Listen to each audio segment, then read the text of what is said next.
کہ آرٹیکل کی لائن لگ جائے گی, حقوق کی لائن لگ جائے گی, لیکن ہمارا نظام جو ہے اس وقت وہ حقوق فراہم نہیں کر رہا. آرٹیکل کی 218 کی فیز 3 ہے, اس کے مطابق یہ ہے کہ الیکشن کمیشن کی ذمہ داری ہے کہ وہ الیکشن ایمانداری سے کروائے اور ہر قسم کرپشن کا خاتمہ کرے. لیکن آج آپ کی پارلیمنٹ میں یہ ہو رہا ہے, کام نہیں ہو رہا. یہ بے ایمان لوگ آ چکے ہیں اس وقت. اور آرٹیکل 62-63 کہہ رہا ہے کوئی قرض خور ٹیکس چور پارلیمنٹ کا ممبر نہ بن سکے, لیکن آج آپ دیکھ سکتے ہیں کہ ساری پارلیمنٹ ہی ٹیکس چوروں اور غداروں اور ٹیکس چوروں اور قرض خوروں سے بھری پڑی ہے. میں یہ نہیں کہتا کہ 5 انگلیاں برابر ہوتی ہیں, کئی ایماندار لوگ بھی پارلیمنٹ میں بیٹھے ہیں, میں ان کو سلام پیش کرتا ہوں. ہماری آرٹیکل 3 کہتی ہے ہر شخص کو تعلیم قابلیت کے مطابق روزگار اور اس کے مطابق معاوضہ دیا جائے, لیکن یہاں کیا نظام ہے, کسی کو تعلیم نہیں دی جا رہی. ہماری یونائٹڈ نیشن کی رپورٹ کے مطابق ہمارے 50 لاکھ بچے ایسے ہیں جو اسکولوں سے باہر ہیں. ہمارے یونائٹڈ نیشن کی رپورٹ کے مطابق ہمارے کئی کروڑ لوگ نوجوان ایسے ہیں جنہیں روزگار نہیں دیا جاتا, وہ خودکشیاں کر رہے ہیں, معاوضہ نہیں دیا جاتا, تنخواہ نہیں دی جاتی. آرٹیکل 9 کہتا ہے ہر شخص کی جان کی حفاظت کرو, لیکن یہاں کیا ہے, کچھ بھی نہیں. آرٹیکل 11 کی کلاس 3 کہتی ہے 14 سال سے کم بچے کو مزدوری نہ کرنے دو, لیکن یہاں کیا ہے, فیکٹریوں میں بچے مزدور ہیں کیونکہ وہ غربت کی وجہ سے ہے. آرٹیکل 25A کہتی ہے کہ 5 سے 16 سال کی عمر میں بچے کو مفت تعلیم دو, اور آرٹیکل 37 کی کلاس B کہتی ہے لازمی تعلیم اور مفت تعلیم دی جائے, لیکن یہاں تو کچھ بھی نہیں ہو رہا.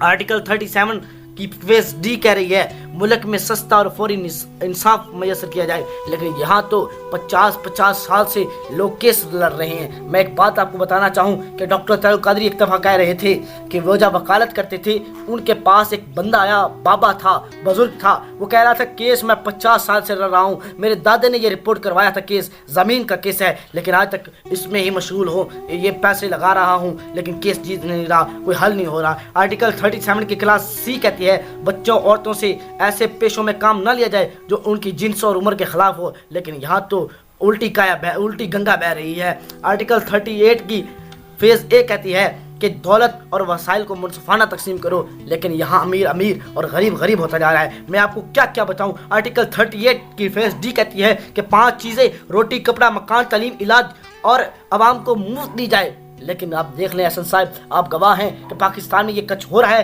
کسی سے بھی سوال کر لو کہ یہ ہو رہا ہے, وہ کہے گا نہیں ہو رہا. آرٹیکل 38 کی فیز E کہہ رہی ہے کہ غیر منصفانہ تقسیم سے پیدا ہونے والے فرق کو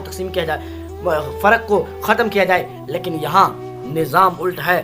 اس لیے میں کہتا ہوں کہ پارلیمنٹ ایسا نظام ایسے نظام بنانے میں نااہل ہے کہ پارلیمنٹ ایسا نظام بنائے کہ وہ مساوات کا نظام ہو, اچھا نظام ہو, جہاں میں جان کی حفاظت کی جائے, جہاں کرپٹ لوگ پارلیمنٹ کا حصہ نہ بنے, جہاں سستا اور فوری انصاف دیا جائے.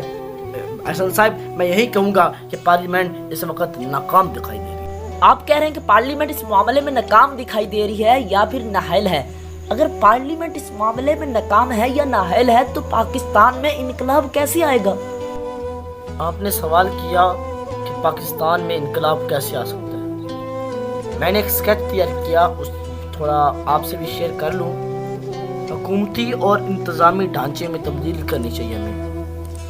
وفاق کا سربراہ قائد ایوان نہیں بلکہ قائد عوام ہونا چاہیے کہ عوام ڈائریکٹلی اپنے صدر کو, اپنے وزیر اعظم کو منتخب کرے, نہ کہ پارلیمنٹ والے. اب دوسری بات, اختیارات جو 20-35 لوگوں میں تقسیم کیے گئے ہیں, وزیر جو 20-35 ہیں, ان کو اختیارات کو 10 لاکھ لوگوں میں تقسیم کرنا چاہیے تاکہ نچلی سطح تک ولیج کونسلر بنے, وفاقی حکمران بھی ہوں, لیکن سٹی کی سطح پر اور ولیج کی سطح پر, قصبے کی سطح پر بھی حکمرانی ہونی چاہیے تاکہ عوام میں پھیلے اختیارات. جتنے زیادہ اختیارات پھیلیں گے اتنا زیادہ تھوڑی کرپشن ہوگی.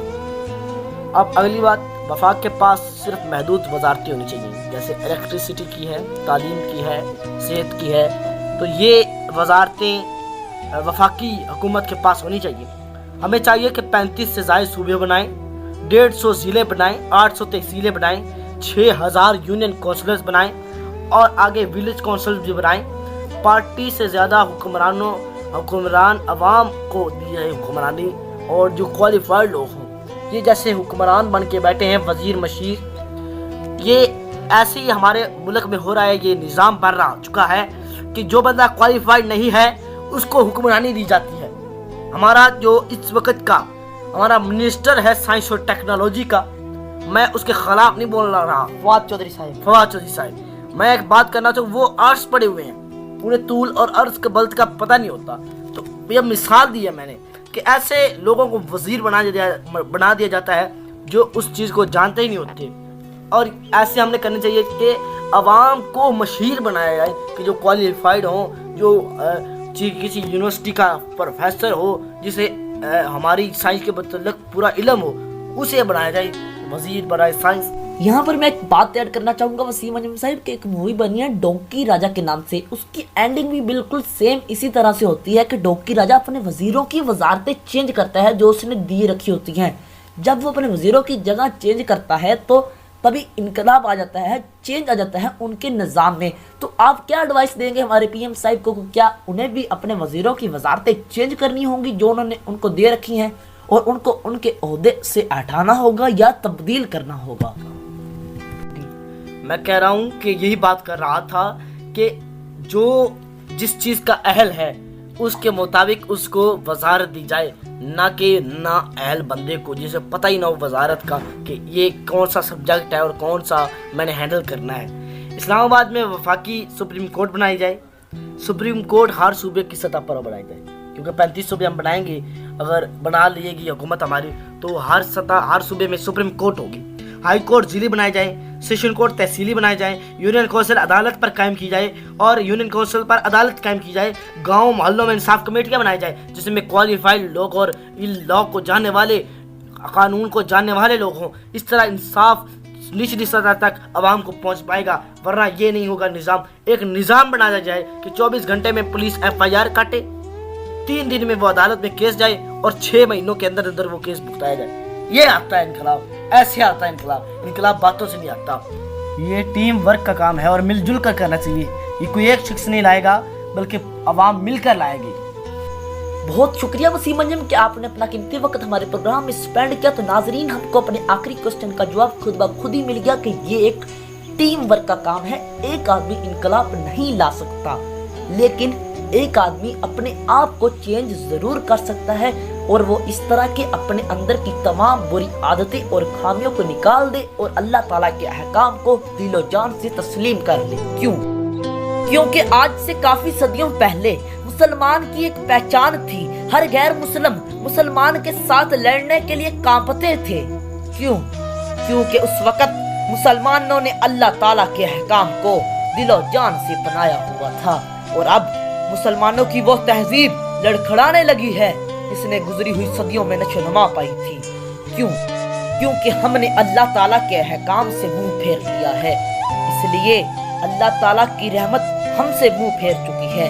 اگر ہم اللہ تعالیٰ کی رحمت کا سایہ دوبارہ چاہتے ہیں تو ہمیں چاہیے کہ ہم اللہ تعالیٰ کے احکام کو دل و جان سے تسلیم کر لیں اور اپنے سچے مسلمان ہونے کا ثبوت دنیا کو اس طرح سے دیں کہ مسلمان کی جو پہلے پہچان تھی اسے دوبارہ حاصل کرنا اور اسلام کو عام کرنا اپنی زندگی کا مقصد بنا لیں.